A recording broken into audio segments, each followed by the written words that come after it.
हीर भाई, मुझे तो हर साल तुम्हारे जन्मदिन का इंतजार रहता है। क्यों? पीने को मिलता है? यार साल में एक बार तुम्हारे जन्मदिन पर पीता हूँ और उसी का तुम मुझे ताना दे रहे हो। यार तुम तो बुरा मान गए, मैंने तो मजाक किया था। अच्छा मेरा बर्थडे गिफ्ट कहाँ है? जल्दी निकालो। ये लो तुम्हारा गिफ्ट। Thank you. अरे वीर भाई, तुम्हारे बिजनेस पार्टनर याचन नहीं दिखाई दे रहे, कहाँ पर है? यहाँ पे ही होंगे, वो है अपने परिवार के साथ। जाओ मिल लो।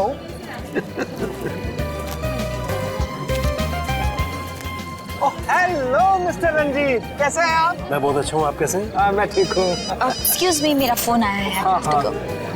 भाई जयचंद जी सब दिखाई दे रहे हैं, आपकी छोटी बहू नहीं दिखाई दे रही। वो भी अभी आती है अंकल। अरे केक वेक कहाँ है? चलो भाई।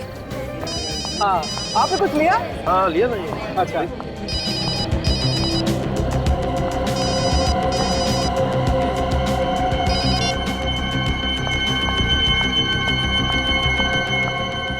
तुम ऐसा कैसे कह सकते हो?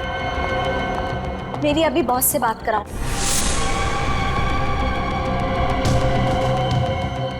अरे ये सब गलत हो रहा है, बात कराओ मेरी बॉस से अभी।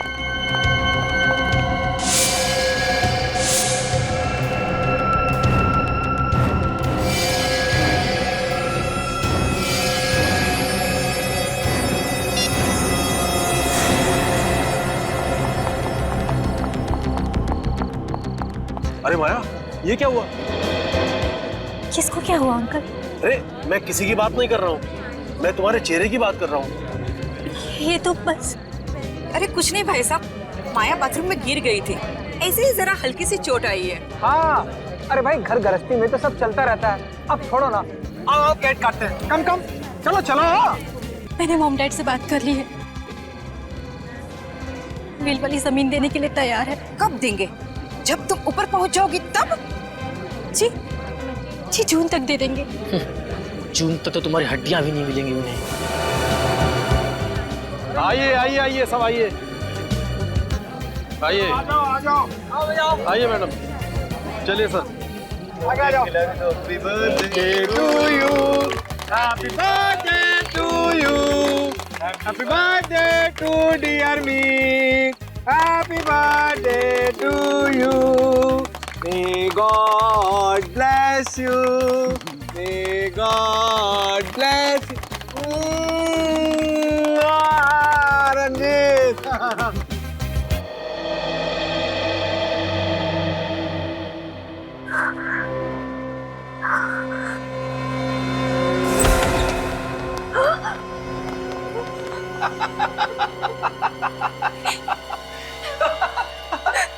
क्या हुआ? क्या हुआ माया बेटी?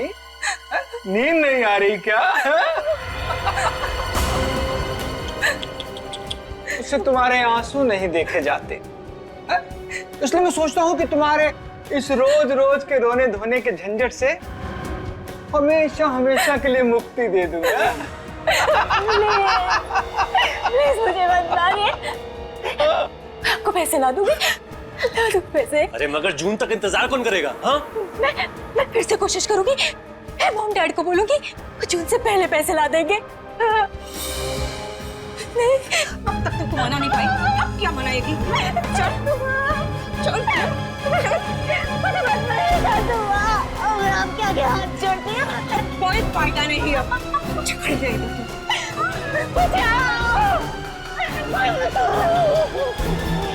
जाओ इसके हाथ पे बांधो, चलो जाओ कुछ ना।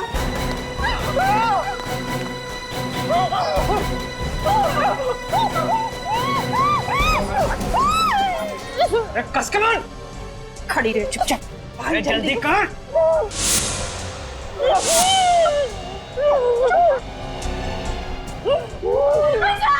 मनती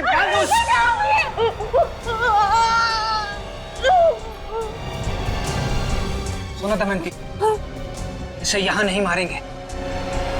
ऐसा करो, इसे जल्दी से गाड़ी में डालो, जल्दी। रुक जाओ, रुक जाओ, रुक जाओ। ये क्या कर रहे हो तुम लोग? मुंह बंद रख अपना। नहीं, ये सब गलत है, मैं कहीं नहीं लेके जाने दूंगी इसे। अरे चलो हटो सामने से, चलो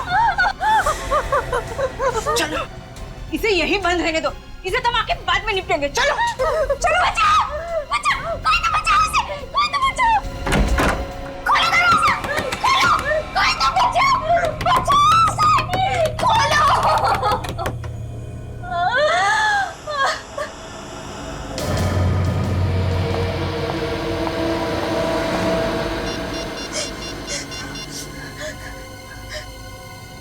हेलो, एक गोली मार देते हैं इसे, जंगली जानवर इसकी लाश को खा जाएंगे, हड्डियां तक नहीं मिलेंगी। अरे कर इसको।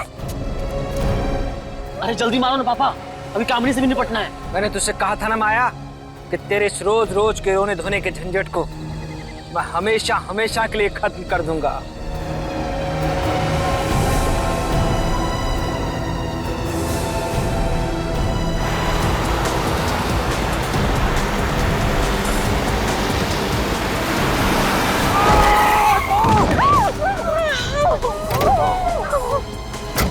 अरे मुझे छोड़ो, उसे पकड़ो, नहीं तो सब के सब मारे जाएंगे। चलो।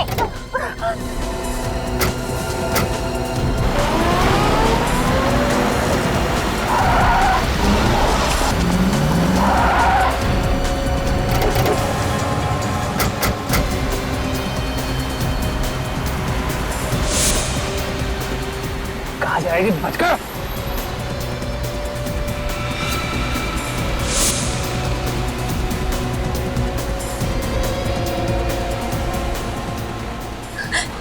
दीदी, दीदी आज मेरी मौत होके रहेगी। हिम्मत रखो, मैं हूं ना तुम्हारे साथ। जल्दी चलाओ ना। फूंक दो पापा, जल्दी करो पापा। एक बार मुझे मौका मिलने दो।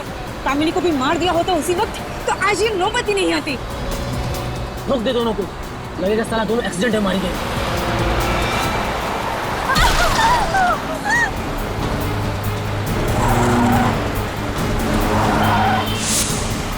पापा जल्दी करो, प्लीज जल्दी पकड़ो।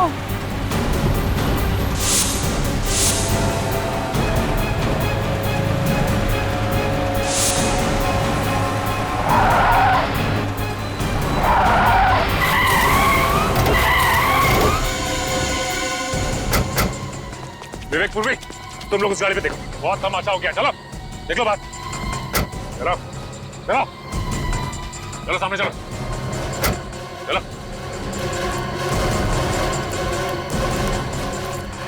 सर, इन्होंने हमें मारने की कोशिश की है।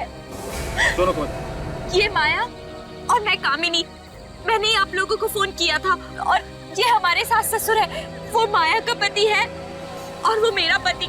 ये सब लोग मिलकर हम लोगों को दहेज के लिए मारना चाह रहे थे। तो ये बात है। हम इन्हें जल्दी से हॉस्पिटल ले चलते हैं। हाँ विवेक, ले जाओ। मैं ठीक हूँ, मुझे सिर्फ हल्की सी खरोच आई है। ठीक है, आप चलिए हमारे साथ। पूर्वी चलिए। आइए आप लोग, चलिए। और जेल में बैठ के अब दहेज का हिसाब किताब कीजिएगा। चलिए चलिए, बैठिए। डॉक्टर साहब, अब माया की तबीयत कैसी है? घबराने की बात नहीं है, गोली शरीर को छूते हुए निकल गई है, अभी बेहोश हैं, बहुत जल्दी होश आ जाएगा। फिर भी डॉक्टर साहब, कितना वक्त लगेगा उसे ठीक होने में? अब कम से कम 1 हफ्ता तो लगेगा ही। कम से कम 1 हफ्ता लगेगा। सचिन, तुम और पूर्वी यहीं पर रहो। डॉक्टर साहब, एक बात बताइए, गोली के अलावा और भी कोई घाव या कोई निशान है माया के शरीर पर? नहीं, घाव तो नहीं, मगर मारने पीटने के निशान हैं शरीर पर। अच्छा, मारने पीटने के लिए? जी। जिंदगी नरक बना दिया मेरी बेटी का उन लोगों ने सर। इतना दहेज दिया फिर भी मारते थे। वो दहेज के लिए माया को मारते थे, तुम्हें पता था? जी। तो फिर तुम पुलिस में क्यों नहीं गए? उन लोगों ने धमकी दी थी कि अगर पुलिस में कंप्लेंट किया तो लोग मेरी बेटी की जान ले लेंगे। अरे कोई मजाक है क्या? बेटी की जान ले लेंगे?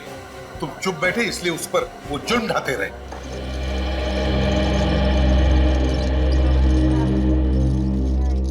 Excuse me. ठीक है जाइए।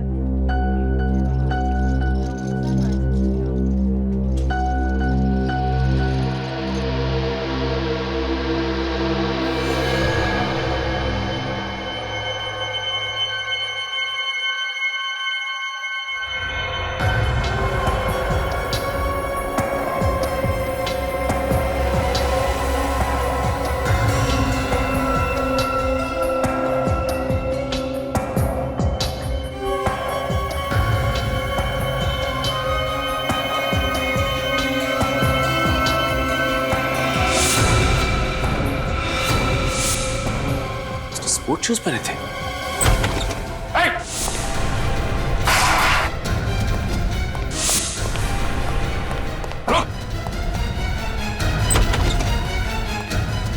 क्या हुआ पूरी? सर किसी ने माया पे हमला किया। माया पर हमला किया?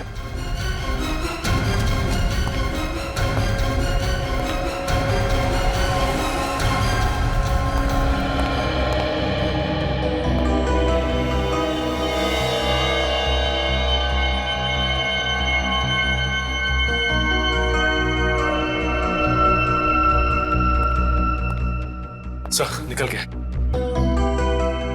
सचिन, लगता है हमला करने वाला कोई लड़की थी।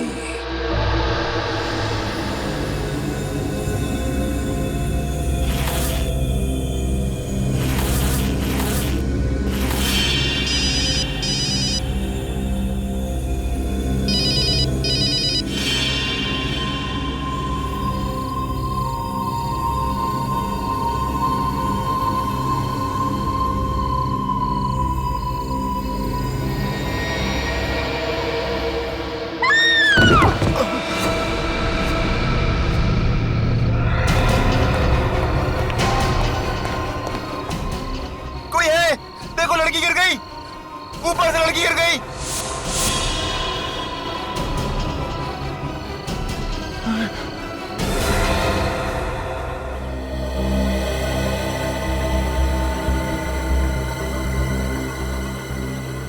मुंह के बल गिरी है, सिर के पीछे किसी ने वार किया। पलटाओ इसे। माय गॉड, इसका चेहरा इतना खराब कैसे हो गया? पूरी तरह से टूटा है चेहरा, फ्रैक्चर हुआ।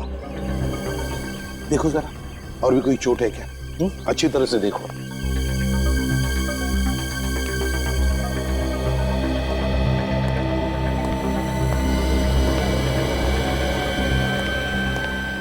ये कामिनी कौन से फ्लोर पे रहती है? 13th फ्लोर पर रहती थी, 13वें माले पर सर। जी, किसी ने देखा ये सब हुआ कैसे? हाँ? किसी को कुछ मालूम है? सर ये तो नहीं मालूम, लेकिन जब इस वॉचमैन ने शोर मचाया ना, तब पता चला हमको। तुम चिल्लाए तो तुमने देखा इसे गिरते हुए? नहीं सर, मैंने भी गिरते हुए नहीं देखा। मैंने तो सिर्फ चीख सुनी थी। यहाँ पे देखा तो ये गिरी पड़ी थी। कामिनी को गिरने से पहले आखिरी बार कब देखा था तुमने? साहब मैंने नहीं देखा, लेकिन इन्होंने देखा होगा। ये उनकी नौकरानी है। अच्छा, क्या नाम है तुम्हारा? बिंदु साहब। अच्छा बिंदु, तुम रहती कहाँ हो? साहब मैं यहाँ पे नहीं रहती, मैं दूसरी जगह रहती हूँ। सुबह आई तो पता चला मुझे। क्या तुम्हें मालूम है कामिनी को कोई परेशानी थी उसके घर में? जी साहब, मैडम को सास ससुर बहुत तंग करते थे, इसीलिए मानसिक तनाव था उन्हें। अरे सास ससुर तो उसके सड़ रहे हैं जेल में, अब काहे का तनाव? अच्छा बिंदु, एक बात बताओ, कल रात को कितने बजे तक थी तुम कामिनी के पास? सब रात को खाना बनाने के बाद मैडम को मैंने दवाई दे दी और 11 बजे के आसपास में चली गई थी। और भी कोई आया था उससे मिलने के लिए? नहीं साहब, जब तक मैं घर पे थी तब तक तो कोई भी नहीं आया, और मैं जाने के बाद मैडम ने अंदर से कुंडी लगा ली थी। तो तुम में से किसी को भी मालूम नहीं हा? कि ये सब हुआ कैसे? कामिनी नीचे गिरी कैसे? बड़ी अजीब बात है सर। आप वास का टुकड़ा मिला है सर। वास का टुकड़ा? कहीं ऐसा तो नहीं कि किसी ने कामिनी के सिर पर पीछे से कोई वाज या किसी ऐसी चीज से मारा हो और फिर कामिनी ऊपर से गिरकर मर गई? सर, अगर ऐसा होता तो पूरा का पूरा वास मिलना चाहिए था। हाँ ये बात तो है। एक काम करो फ्रेडी, 13वें माले पर कामिनी के घर में जाओ और अच्छी तरह से चेक करो। देखो देखो कोई वाज या ऐसी कोई चीज मिलती है क्या? है? Yes sir. एक घर अंदर से बनता है, इसका मतलब है कामिनी घर के अंदर अकेली ही थी।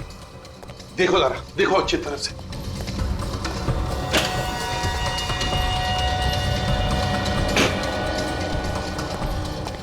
ये क्या है? तो सामान पैक करके रखा हुआ है। शायद कहीं जाने की तैयारी थी। हाँ, लग तो ऐसा ही रहा है। कहाँ जाने वाली थी कामिनी? नहीं साहब, मुझे तो कुछ बोला नहीं मैडम ने, और ये बैग भी मेरे सामने नहीं पैक की है उन्होंने। सर, अगर कामिनी बाहर जाने वाली थी तो उसने आत्महत्या यहाँ पे क्यों की? बाहर भी कर सकती थी। वही तो फ्रेडी, वही तो। ये कोई आत्महत्या नहीं है, कुछ और ही चक्कर है। इस बैग को तुम अच्छी तरह से चेक करो, देखो कुछ मिलता है क्या? हैं? Yes sir.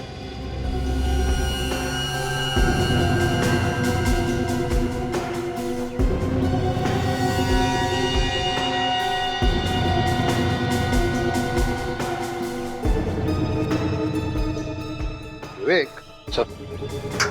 यहाँ से इस बालकनी से गिरना मुश्किल है। ये देखो, ये रेलिंग कितने ऊंचे हैं और मजबूत भी है। मतलब सर किसी ने कामिनी को धक्का ही दिया है। हाँ, लग तो ऐसा ही रहा है।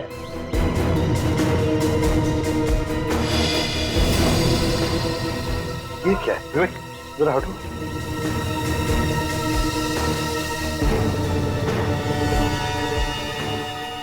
कपड़े का टुकड़ा बिल्कुल वैसा ही जैसे कामिनी ने कपड़े पहने हैं, लेकिन यहाँ इस तार में कैसे अटका और ये तार यहाँ पर क्यों? विवेक, एक काम करो सब, इस रेलिंग पे जितने भी उंगलियों के निशान हैं, सब के सब उठाओ। ये सर। हाँ।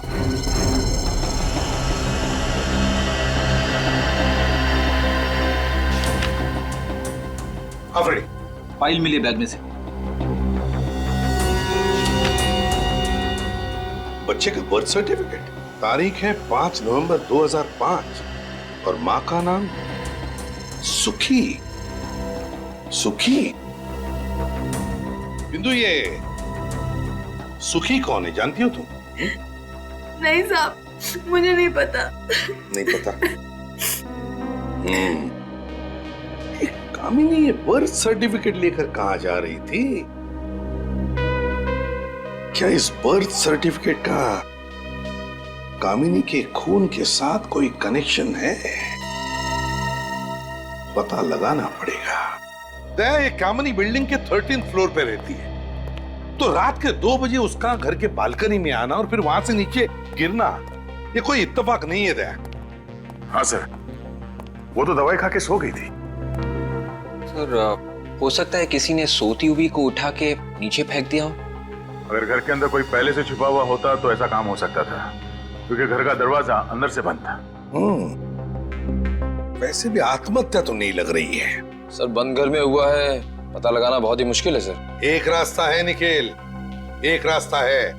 वो बर्थ सर्टिफिकेट और सुखी, इन दोनों के बारे में पता चल गया ना, तो हम अंदाजा लगा सकते हैं। सर, सुखी के बारे में शायद ये माया कुछ जानती होगी।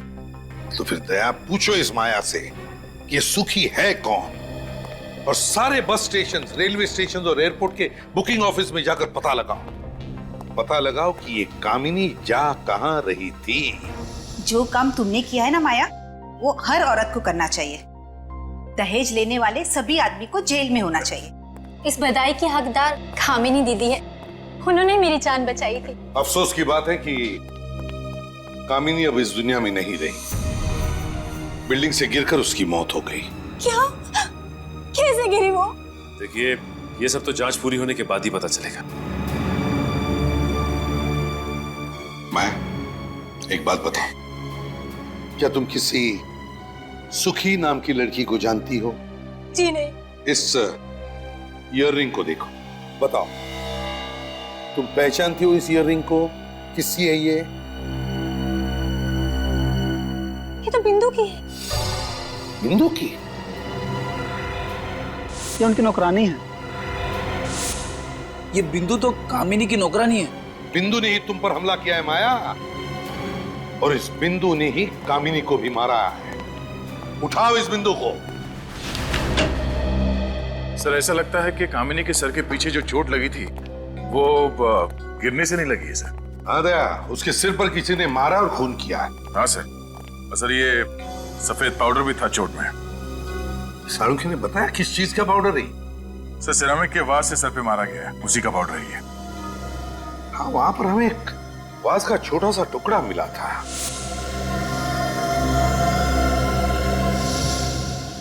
पूरा घर ढूंढने पर भी वो बचा हुआ वाज कहीं पर भी नहीं मिला। तो फिर गया कहाँ वो वाज?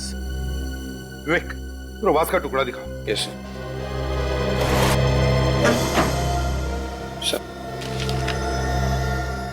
सर, अगर इस वाज से उसके सिर पे मारा है तो फिर वही सवाल, मारने के बाद वो आदमी घर से बाहर गया कैसे? दया,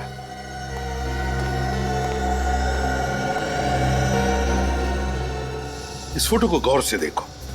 इस फोटो में कामिनी के सिर पे जो घाव है वो यहाँ है, बिल्कुल पीछे, बीचों बीच है। मतलब सर, कामिनी ने बालकनी में आने के बाद जैसे ही नीचे देखा तो किसी ने ऊपर से, मतलब छत से नीचे वाज फेंक के मारा। एग्जैक्टली, वाज कामिनी के सिर पे लगा और उसकी वजह से कामिनी नीचे गिर गई और उसकी मौत हो गई। मगर सर कुछ तो हुआ होगा कि कामिनी को रात के 2 बजे बालकनी में आना पड़ा। शायद किसी ने उसे फोन करके बुलाया होगा, इसीलिए बालकनी में आके नीचे देख रही थी। बस कामिनी के फोन रिकॉर्ड चेक करो, पता चल जाएगा। सर, बिंदु के बारे में पता चल गया। क्या पता चल? बरताली मार्केट में रहती है पर घर पे मिली नहीं सर, कल से लापता है। बिंदु घर से कल से ही गायब है, तो इसका मतलब है उसका कामिनी के खून से कोई ना कोई संबंध जरूर है, कोई ना कोई संबंध जरूर है। सर, ये कामिनी के रिजर्वेशन की कॉपी है। वो ट्रेन से भूगोलपुर जा रही थी। भूगोलपुर जा रही थी? कामिनी भूगोलपुर किस लिए जा रही थी? किस लिए? इस कामिनी के बिल्डिंग के वॉचमैन और सेक्रेटरी से बात करनी पड़ेगी।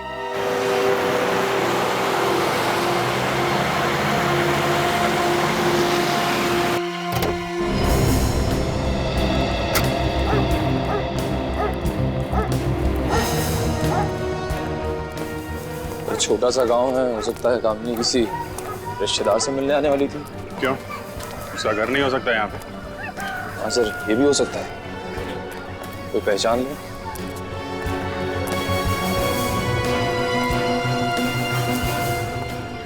अरे सुनो भाई साहब, ये कामिनी का नाम सुना है क्या आपने? हाँ सुना है। अरे वाह, कहाँ सुना है? महाभारत में। नहीं, मैंने सोचा कि आप यहाँ गांव की किसी कामिनी की बात कर रहे हैं। अब ये फोटो देखो, इसको पहचानते हैं? हाँ, ये तो कामिनी सुखी है। सुखी?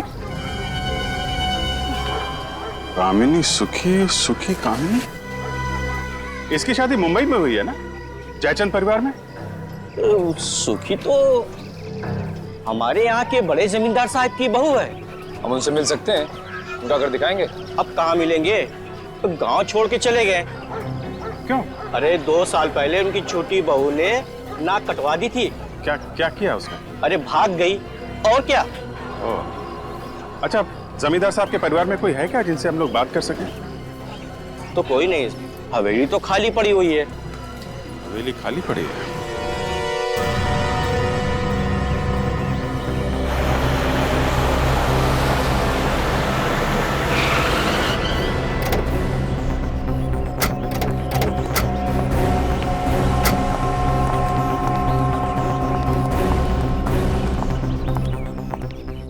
तुम्हें मालूम है ना क्या हुआ यहाँ पर कल रात को? साहब, मैं तो सारी रात जगा हुआ था। तो फिर कोई टेरेस पर चढ़ के कैसे गया? साहब, मुझसे पूछे बिना टेरेस पर कोई जा ही नहीं सकता है। तो फिर कामिनी का खून कैसे हुआ? कैसे हुआ कामिनी का खून? सच सच बता दे तीरू, किसी को तुमने चाबी दी थी क्या? नहीं साहब, माँ कसम, मैंने चाबी किसी को नहीं दी। मैंने तो प्लम्बर को ही मना कर दिया था। प्लम्बर कहाँ से आया? किसने बुलाया था उसे? कितने बजे आया था वो? रात के करीब 1:30 बजे के आसपास आया था। किस काम के लिए आया था वो? सेक्रेटरी साहब ने उसे बनाने के लिए बुलाया है। अरे मेरा कोई दिमाग खराब हो गया है जो मैं रात को प्लम्बर को बुलाऊंगा? पानी की पाइप तो ठीक है। मैंने भी उसे यही बोला कि सुबह में आना, तो वो चला गया था और मैं ही फिर राउंड मारने चला गया। उस वक्त टेरेस की चाबी वो कहाँ थी? चाबी तो टेबल पड़ी हुई थी सर, और मैं तो उसे टांग देता था। तो इसका मतलब है वो आदमी, वो प्लम्बर टेरेस पर गया था। तुमने देखा है उसे पहले कभी?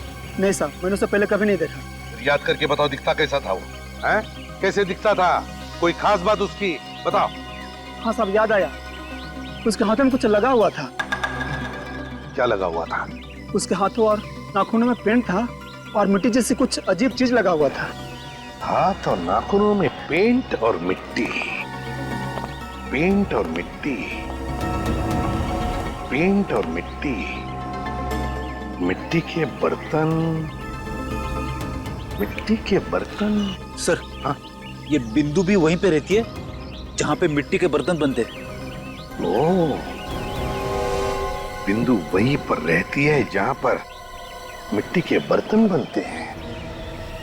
तो इसका मतलब है कि कामिनी का खून बिंदु और उस प्लम्बर ने ही किया है।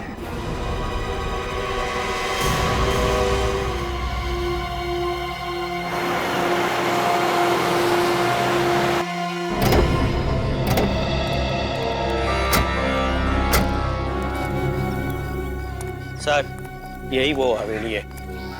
धन्यवाद आपका।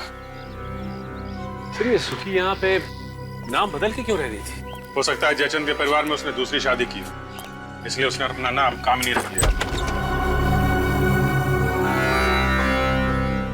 घर को अच्छी तरीके से चेक करो, देखो कोई काम की चीज मिलती है क्या।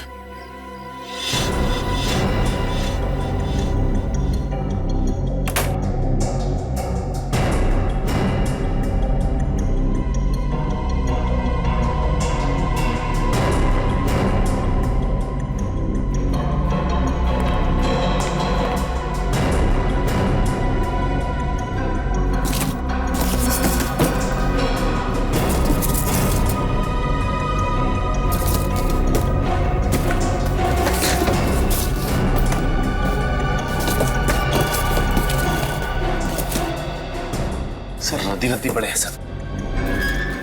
एक एक पेपर आराम से चेक करो, शायद कोई काम की चीज मिल जाए।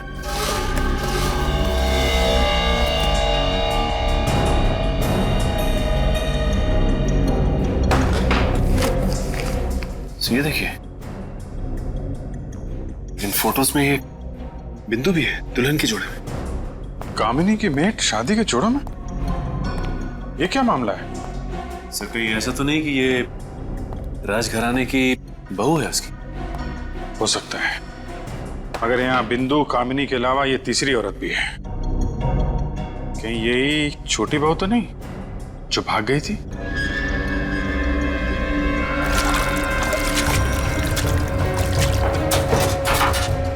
सर, आने के। सर ये देखिए, कंकाल, औरत का कंकाल है। ये गहने तो बिल्कुल वैसे हैं जैसे इस औरत ने पहने हुए हैं। ये देखो,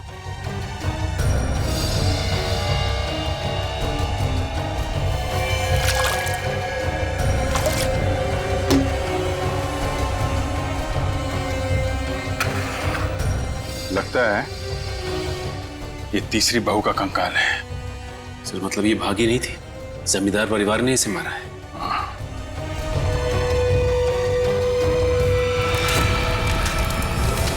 सर धुआं चाहता है, आग लगी लगता है।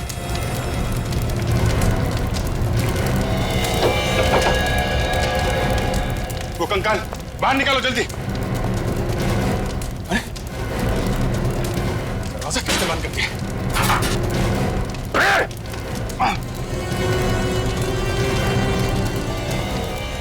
कौन है उधर?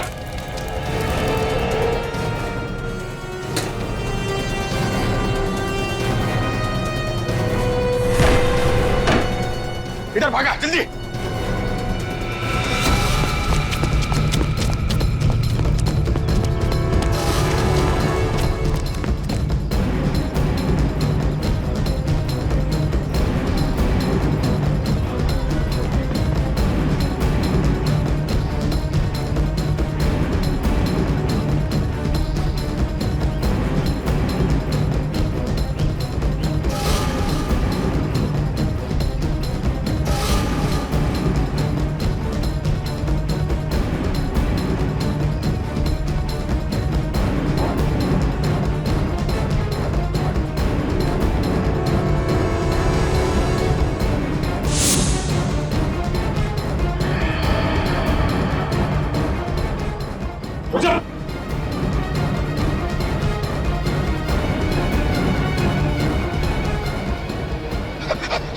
रख नहीं तो गोली मार दूंगा। साहब मुझे माफ कर दो साहब। माफ कर दे? हैं? तू तो हमें ऊपर पहुंचाने वाला था। कौन है तू? साहब मेरा नाम झुमरू है साहब। लेकिन तुम मारना क्यों चाहता था? साहब मुझे जमींदार साहब ने हुक्म दिया था कि अगर कोई भी हवेली में घुसता है और कोई चीज ढूंढने की कोशिश करता है तो उसे जान से मार दो। अच्छा, कहाँ है तेरा ये बड़ा जमींदार? साहब पता नहीं वो कहाँ है साहब, लेकिन उन्होंने मुझे पैसे देके गए हैं और कहा है कि हवेली का और बच्चे का ख्याल रखना साहब। बच्चे का ध्यान रखना? कौन सा बच्चा? साहब गुड्डू, सुखी का बेटा साहब। सुखी का बेटा तुम्हारे पास है वो? हाँ साहब। चलो दिखाओ, लेके चलो इसे। सचिन, पुलिस स्टेशन से पता करो छोटी बहू के गायब होने की कोई एफआईआर लिखवाई गई है क्या, और उसके मायके वालों को इन्फॉर्म करो। आइए बैठिए। सर, इस लड़की की फोटो हमें भूगोलपुर की हवेली में मिली थी, ये उनके माता पिता है सर।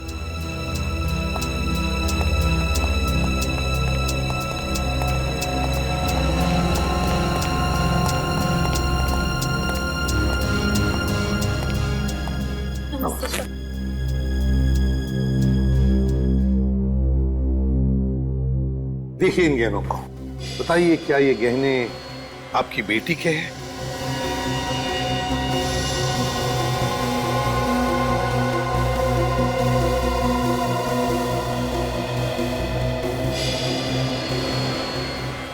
ये तो मेरी बेटी चारू के गहने हैं। आपको कहां से मिले? भूगोलपुर की हवेली में हमें एक कंकाल मिला था, ये कंकाल के गले में था।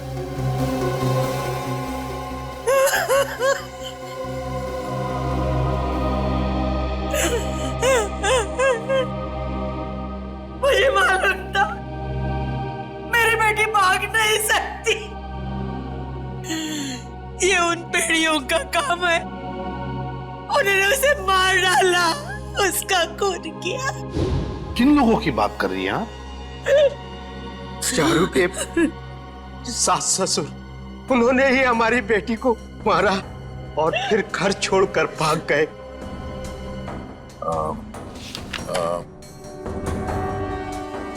क्या इनमें है बोलो?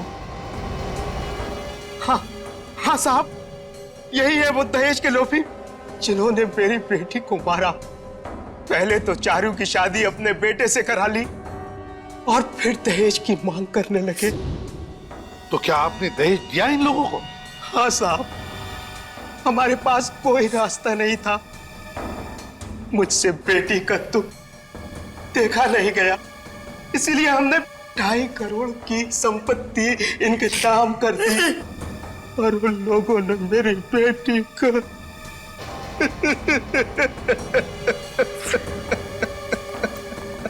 सर ये तो वैसे ही मामला जैसे जयचंद ने माया के साथ किया। हाँ दया, बहुत बड़ा गैंग है ये। लोगों को उनकी बेटियों की शादी की लालच दिखाकर दहेज के नाम पर धन ऐंठते हैं ये लोग। सर, हाँ सर, जिस रात कामनी का खून हुआ था उस वक्त की कॉल डिटेल्स।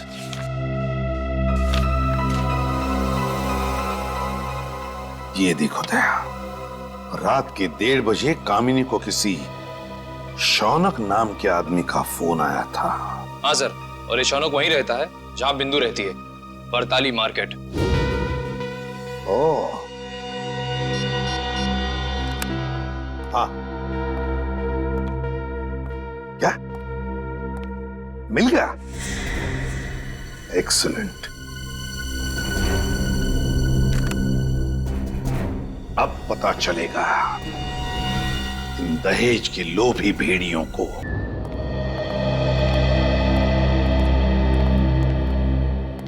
गुड्डू,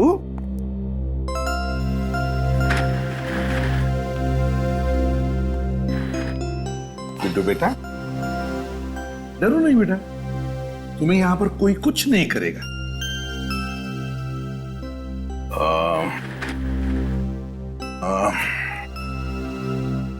बेटा हमसे दोस्ती करोगे?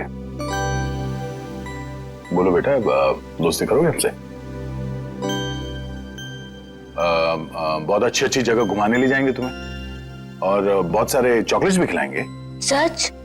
चॉकलेट चॉकलेट तो है मेरे पास।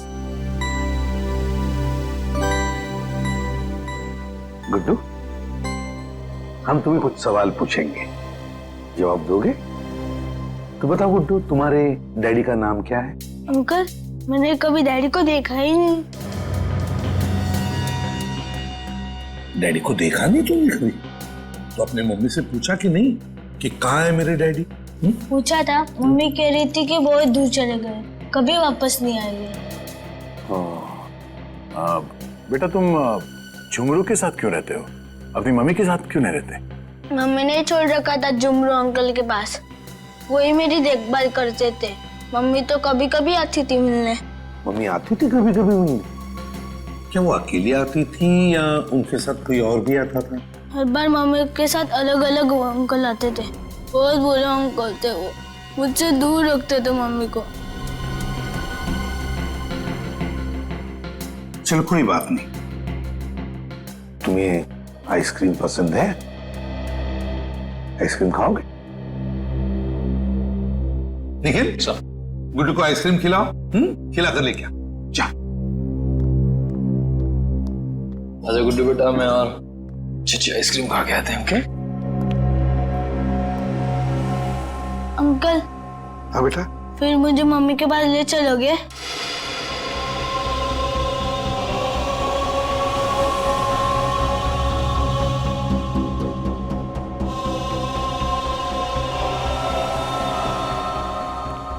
हाँ बेटा गुड्डू, जरूर तुम्हें तुम्हारे मम्मी के पास ले चलेंगे। पहले आइसक्रीम तो खा कर आओ। जाओ। चलो, अच्छी अच्छी आइसक्रीम खा के आते हैं।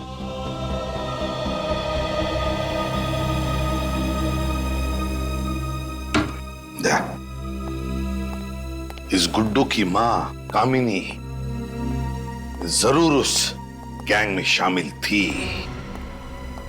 हो सकता है कामिनी इस गैंग में मिली भी हो, मगर ये काम कोई उसे जबरदस्ती करवा रहा था, तभी तो बेचारी मारी गई। जयचंद और उसके परिवार वालों से पता लगाओ और कौन कौन लोग शामिल है इन कमीनों के साथ। और फिर ये बिंदु छुपी कहां है पता लगाओ।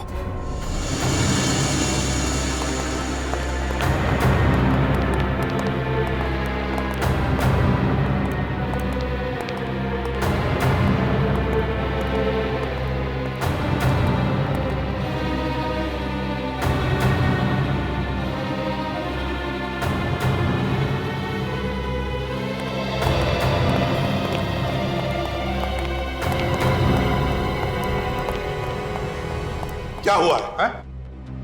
पता नहीं सर, मुंह से झाग निकलने लगा अचानक। तो कहीं जहर तो नहीं दिया किसी ने? आपने पूछताछ की? पूछा सर, पर कुछ पता नहीं चला। पता कैसे नहीं चला आपको? पूछताछ की। पूर्वी, इन लोगों के साथ हॉस्पिटल जाओ पूर्वी। यहाँ पर कौन जहर दे सकता है? अच्छा, कौन आया था इनसे मिलने?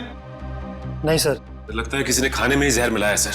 सर, अगर खाने में जहर होता तो और लोगों को भी तो तकलीफ होती। कुछ भी बोले जा रहे हो, समझ कर ना समझ बनने की कोशिश कर रहे हो तो जानबूझकर जहर दिया गया उन लोगों को, समझते हैं आप? खाना कौन बना था यहाँ पर? बुलाओ उसे। खाना बनाने वाले को लेकर क्या? अरे खाना परोसा कहाँ जाता? कहाँ परोसा जाता है? जल्दी बताइए। सर, वहां। Yes sir. ये इसमें चावल है, दाल,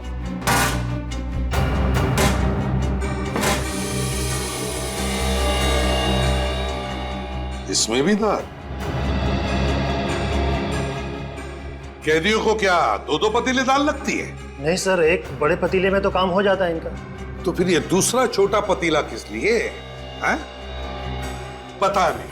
है कोई दूसरा जवाब आपके पास इसके अलावा?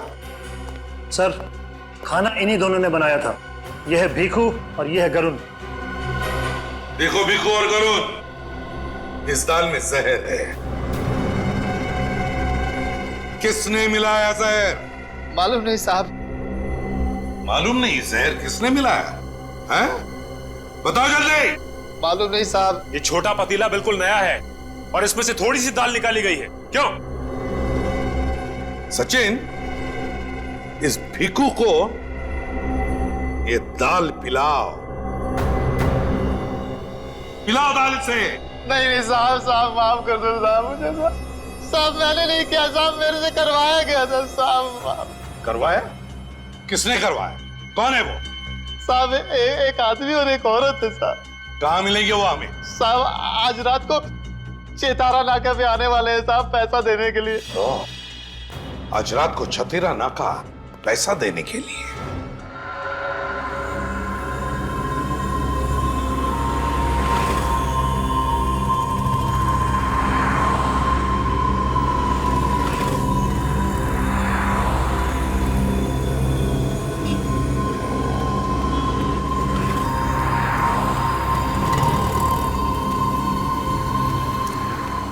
गुड जॉब भिखू, बहुत अच्छा काम किया।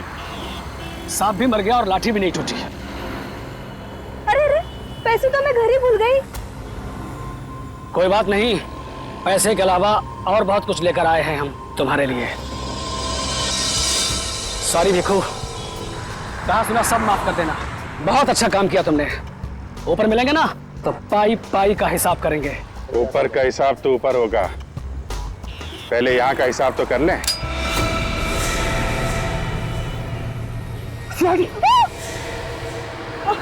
संभालो इसको।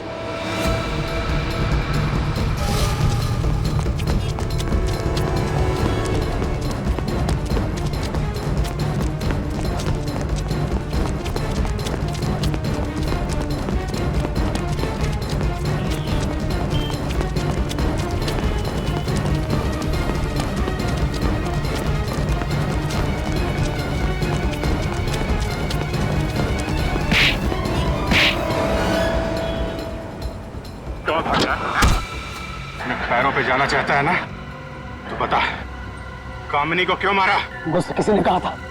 किसने कहा था? हाँ, टिकट रेडी है?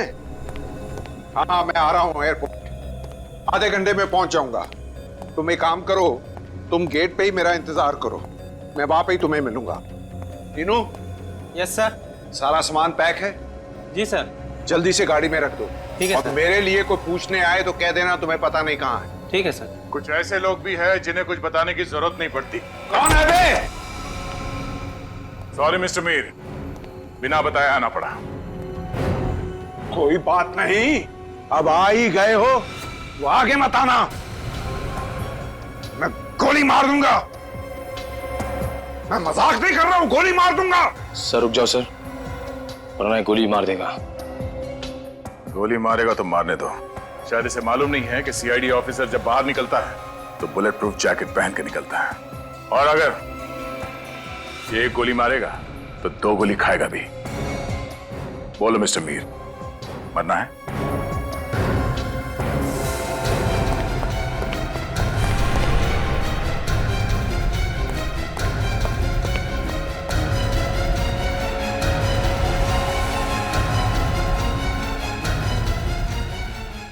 मिस्टर मीर, रास्ता उस तरफ है, चले। मुझे छोड़ दीजिए सर, मुझे माफ कर दीजिए। सीआईडी को गन दिखाएगा तू? सीआईडी को?